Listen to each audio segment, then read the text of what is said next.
মওলাই কারীম এই নির্যাতিতা মেয়েটাকে সান্ত্বনা দেওয়ার জন্য সূরা তালাকে আয়াত নাযিল করেছেন, ওয়া মাইয়াত্তাকিল্লাহ ইয়াজআল লাহু মাখরাজা ওয়া ইয়ারযুকহু মিন হাইসু লা ইয়াহতাসিব। এই আয়াত সম্পর্কে রাসূল এই জন্য বলেছেন, ইন্নী লাআলামু আয়াতান লাও আখাযান নাসু বিহা লাকাফাতহুম। আমি এমন একটা আয়াত জানি, মানুষেরা যদি আয়াতকে শক্ত করিয়ে ধরে দুনিয়া এবং আখিরাতের পেরেশানি তাদের দূর হয়ে যাবে। ওয়াতালা রাসূলুল্লাহ সাল্লাল্লাহু আলাইহি ওয়াসাল্লাম ওয়াতালা রাসূলুল্লাহ সাল্লাল্লাহু আলাইহি ওয়াসাল্লাম ওয়া মান ইয়াত্তাকিল্লাহ ইয়াজআল লাহু মাখরাজা ওয়া ইয়ারযুকহু মিন হাইসু লা ইয়াহতাসিব। হযরত আউফ ইবনে মালিক কতবার লা হাওলা পড়ছিলেন এটা হাদিস শরীফে নাই। পাক ভারত উপমহাদেশে একজন বহুত বড় আলিম আসছিলেন, হযরত মুজাদ্দিদ আলফে সানি শেখ আহমদ সরহন্দি তার নাম ছিল। তিনি তার কিতাবে আমল শিখাইছেন, কোন মুসলমান যদি ঋণগ্রস্ত হয়, এত ঋণ হয়ে গেছে, আদায়ের কোনো ব্যবস্থা নাই, খেতে ফসল হয় না, দোকানটা অচল হয়ে গেছে, ছেলেটা বিদেশে গিয়ে ফাঁসিয়ে গেছে, থাকতেও পারে না, আসতেও পারে না, 2-3টা মেয়ে ঘরে উপযুক্ত, কারো বিবাহ হয় না, একটা মেয়েকে বিবাহ দিয়েছিল, তালাক নিয়ে মেয়েটা ঘরে চলে আসছে, ছেলেটা খারাপ ছেলেদের সাথে মিশিয়ে মদ জুয়ার অভ্যস্ত হয়ে গেছে। এই লোকটার পেরেশানির কোনো শেষ নাই, অনেক মামলা মোকদ্দমা তো সে ফাঁসিয়ে গেছে। হযরত মুজাদ্দিদ আলফে সানি বলেন, কঠিন থেকে কঠিন বিপদগ্রস্ত মুসলমান যদি ইশারের নামাজের পরে তাসবিহ হাতে নিয়ে যেই দরুদ শরীফ পড়তে জানে 100 বার দরুদ শরীফ পড়বে। আল্লাহুম্মা সাল্লি আলা সাইয়্যিদিনা মুহাম্মদ, আল্লাহুম্মা সাল্লি আলা সাইয়্যিদিনা মুহাম্মদ, আল্লাহুম্মা সাল্লি আলা সাইয়্যিদিনা মুহাম্মদ। আর 499 বার পড়বে লা হাওলা ওয়ালা কুওয়াতা ইল্লা বিল্লাহ। একবার পড়বে লা হাওলা ওয়ালা কুওয়াতা ইল্লা বিল্লাহিল আলিয়্যিল আযীম। আবার 100 বার দরুদ শরীফ পড়বে, হাত পাতিয়ে বলবে, আল্লাহ আমি তো মামলা মোকদ্দমায় ফেসে গেছি। হাত পাতিয়ে বলবে, আল্লাহ আমার মেয়েগুলির তো বিবাহ হচ্ছে না। হাত পাতিয়ে বলবে, আল্লাহ আমার একটা মেয়ে তালাক নিয়ে ঘরে চলে এসেছে। হাত পাতিয়ে বলবে, আল্লাহ আমি মামলা মোকদ্দমাতে ফাঁসিয়ে গেছি। হাত পাতিয়ে বলবে, আল্লাহ আমার খেতে ফসল হয় না। হাত পাতিয়ে বলবে, আল্লাহ আমার ব্যবসাটা অচল হয়ে গেছে। হাত পাতিয়ে বলবে, আল্লাহ আমি সন্ত্রাসীদের দ্বারা কবলিত। হাত পাতিয়ে বলবে, আল্লাহ আমার ছেলেটা তো বিদেশে গিয়ে ফাঁসিয়ে গেছে। হাত পাতিয়ে দিয়ে বলবে, আল্লাহ আমার আরেকটা ছেলে তো অনেক খারাপ হয়ে গেছে, আমাকে মারধরও করতে চায়। মাওলা তুমি আমাকে বিপদ থেকে মুক্ত করে দাও। আমার হাতে কোরআন আছে। দেওবন্দ মাদ্রাসার একজন বড় মুহাদ্দিস হযরত মাওলানা মুফতি আমিন সাহেব পালানপুরি, তিনি আমাকে আমল শিখাইছেন। তিনি আমাকে এই কথা বলেছিলেন, মাওলানা যখন এই আমল শিখেছি নিজের জন্য, বিপদগ্রস্ত আত্মীয় স্বজনের জন্য যখন এই আমল আমি করেছি, আল্লাহর কসম এর ফলাফল আল্লাহ আমাকে হাতে হাতে দিয়েছে। ও আমার প্রিয় ভাইয়েরা, শিখার পরে আমি নিজেও এই আমল করেছি। এই কোরআনে করিমকে মাথায় নিয়ে বলি, এই কোরআনে করিমকে মাথায় নিয়ে বলি, এই কোরআনে করিমকে মাথায় নিয়ে বলি, এই কোরআনে করিমকে খুলিয়ে কলিজার সাথে মিলেই বলি, আমার মাওলার নামে কসম করিয়ে বলি, যতবার আমি এই আমল করেছি নিজের জন্য, বিপদগ্রস্ত আত্মীয় স্বজনের জন্য, খোদার কসম প্রত্যেকবার আল্লাহ আমাকে এর ফলাফল হাতে হাতে দিয়েছে। এই জন্য আমি বিপদগ্রস্ত মুসলমানদেরকে এই আমল শিখাই দেই। ও আমার প্রিয় ভাইয়েরা বোনেরা, যদি কোনো বিপদে পড়িয়ে থাকো, ইশারের নামাজের পরে ঘুম যাওয়ার আগে হাতে তসবিহ নিয়ে 100 বার পড়িয়ে নিবে দরুদ শরীফ। আল্লাহুম্মা সাল্লি আলা সাইয়্যিদিনা মুহাম্মদ, আল্লাহুম্মা সাল্লি আলা সাইয়্যিদিনা মুহাম্মদ, আল্লাহুম্মা সাল্লি আলা সাইয়্যিদিনা মুহাম্মদ। 499 বার, একবার কম 500 বার পড়তে হবে। লা হাওলা ওয়ালা কুওয়াতা ইল্লা বিল্লাহ, লা হাওলা ওয়ালা কুওয়াতা ইল্লা বিল্লাহ, লা হাওলা ওয়ালা কুওয়াতা ইল্লা বিল্লাহ। একবার পড়বে লা হাওলা ওয়ালা কুওয়াতা ইল্লা বিল্লাহিল আলিয়্যিল আযীম, লা হাওলা ওয়ালা কুওয়াতা ইল্লা বিল্লাহিল আলিয়্যিল আযীম। আবার 100 বার দরুদ শরীফ পড়বে, কয়েকদিনে আমল করবে, যতদিন আল্লাহ বিপদ থেকে উদ্ধার না করেন প্রত্যেক রাত্রে একটা একটা ওজিফা আদায় করবে। আল্লাহর কসম খেয়ে বলিয়ে যায়, আল্লাহর কসম খেয়ে বলিয়ে যায়, যত বড় বিপদ হোক আল্লাহ আপনাকে ওই বিপদ থেকে উদ্ধার করে দিবে। আয়াত নাজিল হইল, রসুল করিম সাল্লাল্লাহু আলাইহি ওয়াসাল্লাম আওফ ইবনে মালিককে ডাকলেন, আওফ আসো, আল্লাহকে ভয় করেছ, লা হাওলা পড়েছ। আল্লাহ সালিমকে অক্ষত অবস্থাতে ঘরের দুয়ারে পৌঁছাই দিয়েছেন। ও আও, আল্লাহকে ভয় করেছ, আল্লাহকে ভয় করেছ। এই আয়াতে আল্লাহ এই কথা জানাইছেন, এমন লোকটা যে মাওলাকে ভয় করে, তাকওয়াই পরহেজগারি ইখতিয়ার করে, আল্লাহ তাকে এমন জায়গা থেকে রিজিক দিবেন যেখান থেকে সে রিজিক পাওয়ার ধারণাই করে না। কাফির তোমাকে রিজিক দিত না, রিজিকের জন্য বাতার প্রতিবন্ধকতা সৃষ্টি করত। তুমি আমল করার কারণে আল্লাহ কাফিরের কিছু মালকে হাঁটাইয়া তোমার ঘরের দুয়ার পর্যন্ত নিয়ে আসছেন। এই বকরি আর উট তোমার জন্য হালাল। ও আমার প্রিয় ভাইয়েরা, ছোট্ট একখানা হাদিসের টুকরো আমি পড়েছি। আরেকদিন আল্লাহ রসুল সাল্লাল্লাহু আলাইহি ওয়াসাল্লাম মসজিদে নববীতে বসা ছিলেন। একজন গ্রামের সাহাবী আসলেন, আসিয়ে বলতেছেন, ইয়া রাসূলুল্লাহ ইন্নী উরিদু সফর, ইয়া রাসূলুল্লাহ ইন্নী উরিদু সফর, ইয়া রাসূলুল্লাহ ফাসাউইদনি। ও আল্লাহর রাসূল, আমি তো সফরে যাওয়ার ইচ্ছা করেছি, আমার কাছে সফরের জন্য কোনো সামান নাই। ও আল্লাহর রাসূল, আপনি মেহেরবানি করিয়ে আমাকে সফরের জন্য কিছু সামান দিয়ে দেন। ও বুড়ো ভাইয়েরা, ও যুবকেরা, ও বাচ্চা বয়সের ছেলেরা, ও পর্দার আড়ালের মা ও বোনেরা, আমরা সবাই কিন্তু মুসাফির। একসময় আমরা রুহের জগতে ছিলাম, সফর করিয়ে এসেছি। আমরা মায়ের পেটে ছিলাম, ততদিন মায়ের পেটে যতদিন মাওলা আমাদের থাকাকে পছন্দ করেছেন। একসময় আমরা মায়ের পেটে সফর শুরু করেছি, এসেছি আমরা দুনিয়ার পেটে, থাকবো ততদিন দুনিয়ার পেটে যতদিন মাওলা আমাদের থাকাকে পছন্দ করেন। একসময় দুনিয়ার পেটের সফর শেষ হয়ে যাবে, কবরের সফর আমাদের শুরু হবে। একসময় কবরের সফরও শেষ হয়ে যাবে, হাসরের ময়দানের সফর শুরু হবে। একসময় হাসরের ময়দানের সফরও শেষ হয়ে যাবে, আমরা দুই ভাগে বিভক্ত হয়ে যাব।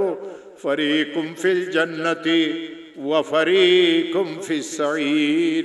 আমাদের মধ্যে যারা সৌভাগ্যবান তারা জান্নাতে চলে যাবে, আমাদের মধ্যে যারা দুর্ভাগ্যবান তারা জাহান্নামে চলে যাবে। ও আমার প্রিয় ভাইয়েরা, ভালো করে এই কথাটাকে শুনেন। ওই সাহাবী আসি এইভাবে হাত পাতে আর বলে, হে আল্লাহর রাসূল, আমি তো সফরে যাওয়ার ইচ্ছা করেছি, আমার কাছে সফরের কোনো সামান নাই, আপনি একটু সফরের জন্য সামানের ব্যবস্থা করে দেন।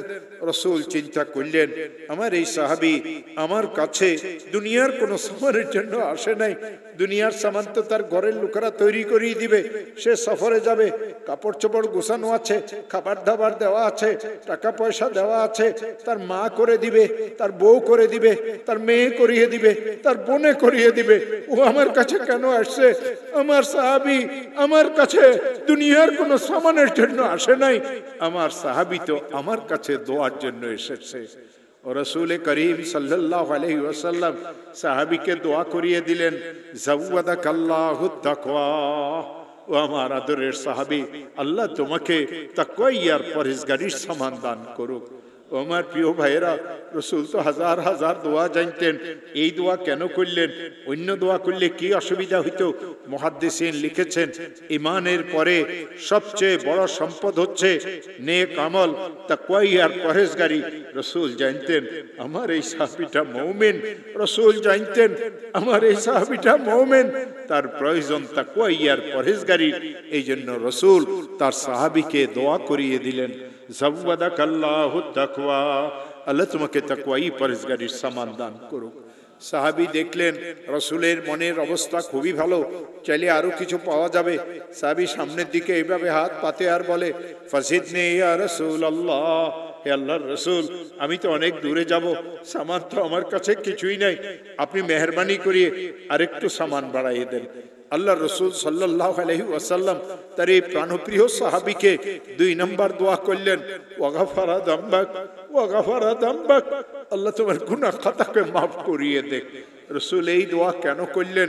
মুহাদ্দিসিন লিখেছেন, আপনি গাউস হইতে পারবেন, আবদাল হইতে পারবেন, কুতুব হইতে পারবেন, ওলিও হইতে পারবেন, পীরও হইতে পারবেন, ইমাম ও খতিবও হইতে পারবেন, মৌলানা মুফতিও হইতে পারবেন, চেয়ারম্যান মেম্বারও হইতে পারবেন, এমপি মন্ত্রীও হইতে পারবেন, দেশের প্রধানও হইতে পারবেন।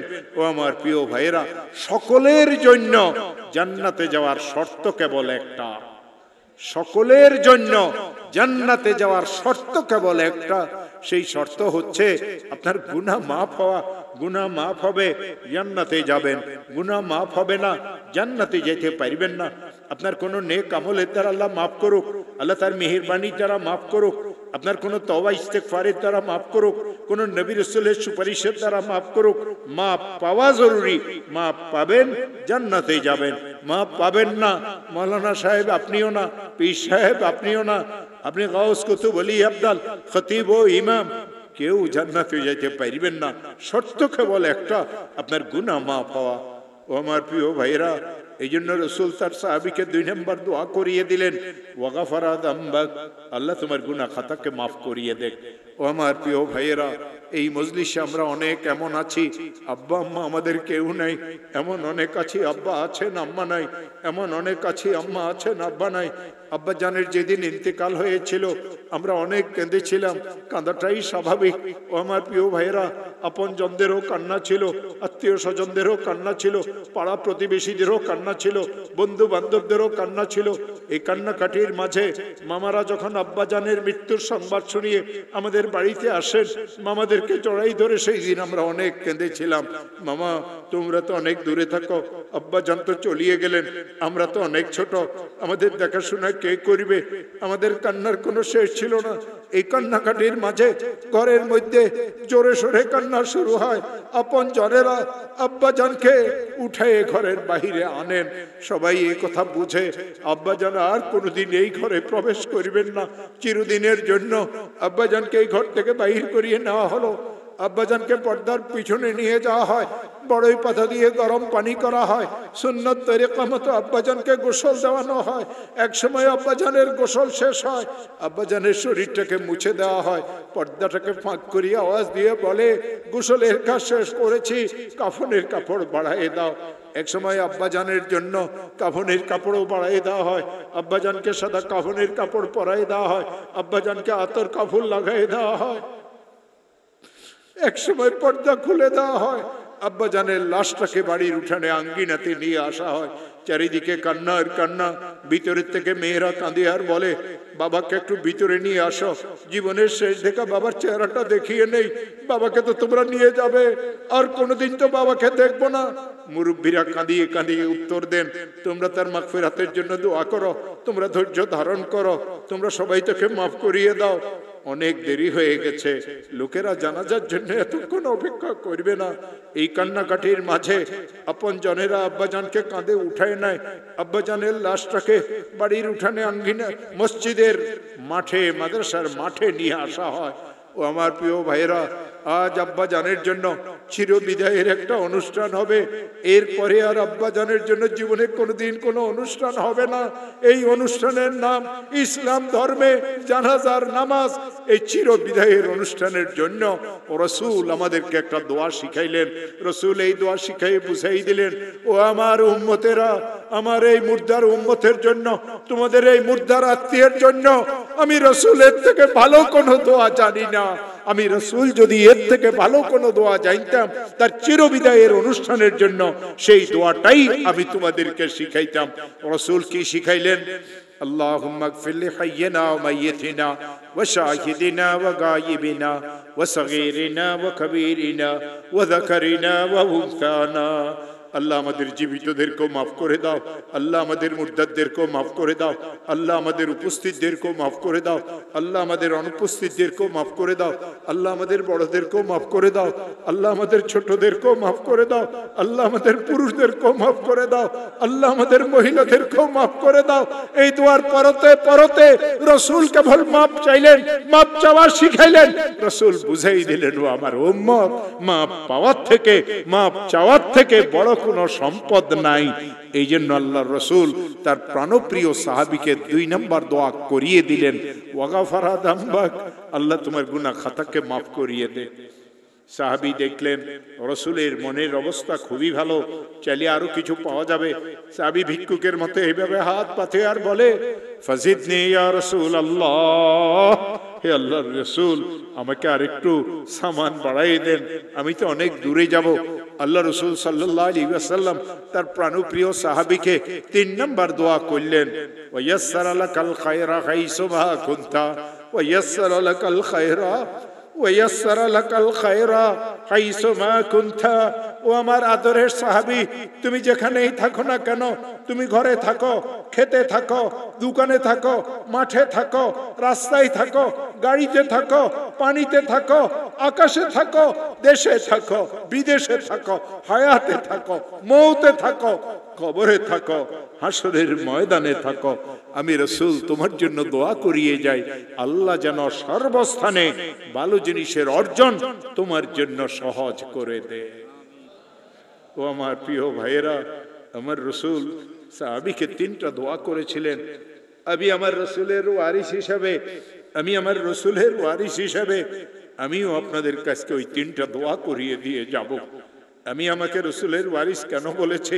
আমার রসুল বলেছেন আমি তার ওয়ারিস। قال رسول الله صلى الله عليه وسلم العلماء ورثة الأنبياء وإن الأنبياء لم يورثوا دينارا ولا درهما وإنما ورثوا العلم। আল্লাহ রসুল বলেন উলামায়ে কেরামগণ নবী রসুলদের ওয়ারিস। নবী রসুলগণ কাউকে সোনা দানার ওয়ারিস বানাই যান না, তারা তো ইলমের ওয়ারিস বানাই যান। ও আমার প্রিয় ভাইরা, ইলমের উৎস 2টা। ইলমের প্রথম উৎস আল্লাহর কোরআন, ইলমের 2 নম্বর উৎস আল্লাহর রসুলের হাদিস। ও আমার প্রিয় ভাইরা, এই হাদিসের কিতাবের মধ্যে সবচেয়ে বড় কিতাবের নাম বুখারী শরীফ। আসাখুল কিতাবি বাদা কিতাবিল্লাহ আল জামিউস সহিহ মুহাম্মদ ইবনে ইসমাঈল আল বুখারী। এই আসমানের নিচে জমিনের উপরে কোরআনে কারীমের পরে সবচেয়ে সহিহ কিতাব বুখারী শরীফ। মান কানা ফি বাইতিহি আল বুখারী আবি তিরমিজি ফাকান্নামা ফি বাইতিহি নবিয়্যুন ইয়াতাকাল্লাম। কারো ঘরে যদি বুখারী শরীফ রাখা থাকে, কারো ঘরে যদি তিরমিজি শরীফ রাখা থাকে, সেই জন্য এই কথা মনে করে তার ঘরে আল্লাহর নবী আছেন, কথা বলতেছেন। ও আমার প্রিয় ভাইয়েরা, এই বুখারী শরীফের প্রথম হাদিস কি জানেন? قال رسول الله صلى الله عليه وسلم إنما الأعمال بالنيات وإنما لامرئ ما نوى فمن كانت هجرته إلى الله ورسوله فهجرته إلى الله ورسوله ومن كانت هجرته إلى دنيا يصيبها أو امرأة ينكحها فهجرته إلى ما هاجر إليه। আমি অর্থ বলবো না, ব্যাখ্যাও বলবো না। আমি যদি আপনাকে হাদিস শোনাই, আল্লাহর কোরআনকে মাথায় নিয়ে নির্ভয়ে আমি বলতে পারবো এই হাদিসখানা আমি শিখেছি মৌলানা নাসির আহমদ খান সাহেবের কাছে। নাসির আহমদ খান সাহেব শিখেছেন মৌলানা হুসাইন আহমদ মাদানির কাছে। হুসাইন আহমদ মাদানি শিখেছেন মাহমুদুল হাসান দেওবন্দির কাছে। মাহমুদুল হাসান দেওবন্দি শিখেছেন কাসিমে নানুতুবির কাছে। কাসিমে নানুতুবি শিখেছেন আব্দুল গনি মুজাদ্দিদির কাছে। আব্দুল গনি মুজাদ্দিদি শিখেছেন ইসাক দেহলভির কাছে। ইসাক দেহলভি শিখেছেন আব্দুল আজিজ দেহলভির কাছে। আব্দুল আজিজ দেহলভি শিখেছেন ওলিউল্লাহ মুহাদ্দিসে দেহলভির কাছে। শাহ ওলিউল্লাহ কয়েক ওয়াস্তাতে এই হাদিস শিখেছেন ইমাম বুখারীর কাছে, যিনি বুখারী লিখেছেন। ইমাম বুখারী শিখেছেন ইমামে হুমায়দির কাছে। ইমামে হুমায়দি শিখেছেন ইমামে সুফিয়ানের কাছে। ইমামে সুফিয়ান শিখেছেন ইমামে ইয়াহিয়ার কাছে। ইমামে ইয়াহিয়া শিখেছেন ইমাম মুহাম্মদ ইবনে ইব্রাহিমের কাছে। ইমাম মুহাম্মদ ইবনে ইব্রাহিম শিখেছেন আলকামা ইবনে ওয়াক্কাস আল-লাইসির কাছে। হযরতে আলকামা শিখেছেন হযরত ওমর ইবনুল খাত্তাবের কাছে। হযরত ওমর রাদিয়াল্লাহু তাআলা আনহু বলেন, আমি আল্লাহর রাসূলকে মসজিদে নববীর মিম্বরে বসিয়ে এই হাদিস বলতে শুনেছি। قال رسول الله صلى الله عليه وسلم علمني ربي فأحسن تعليمي وأدبني ربي فأحسن تأديبي। আল্লাহ রসুল বলেন আমাকে ইলম কে শিখাইছে জানো? এই ইলম আমাকে আমার আল্লাহ শিখাইছেন, উত্তম ইলম শিখাইছেন। এই আদব আমাকে আমার আল্লাহ শিখাইছেন, উত্তম আদব শিখাইছেন।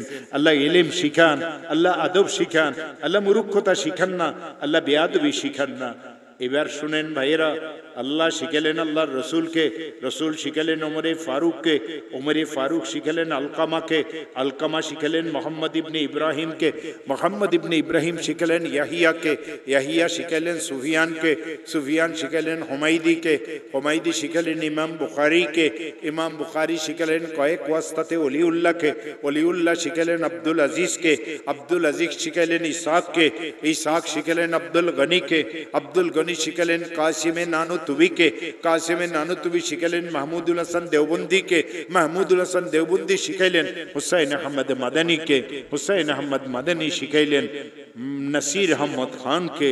আজ থেকে ৪৭ বছর পূর্বে এই নাসির আহমদ খান শিখাইছেন আমি ওমর ফারুককে। আমি আমার রসুলের ওয়ারিস, আমার এই অধিকার আছে আপনাদের জন্য দোয়া করব। এই জন্য আমি আপনাদের জন্য 3টা দোয়া করিয়ে যাই। প্রথম দোয়া আমার রসুল দোয়া করেছিলেন, জাওয়াদাকাল্লাহু তাকওয়া, জাওয়াদাকাল্লাহু তাকওয়া, আল্লাহ তোমাকে তাকওয়াই পরহেজগারির সামান দান করুক। আমি আপনাদের সকলের জন্য দোয়া করিয়ে যাই, জাওয়াদাকুমুল্লাহু তাকওয়া, আপনাদের সকলকে আল্লাহ তাকওয়াই আর পরহেজগারির সামান দান করুক। আমার রসুল দোয়া করেছিলেন, ওয়াগাফারা দাম্বাক, আল্লাহ তোমাকে মাফ করে দেখ। আমি আপনাদের সকলের জন্য দোয়া করিয়ে যাই, ওয়াগাফারা লাকুম দুনুবাকুম, আল্লাহ আপনাদের সকলের সমস্ত গুনাহ খাতাকে মাফ করিয়ে দেখ।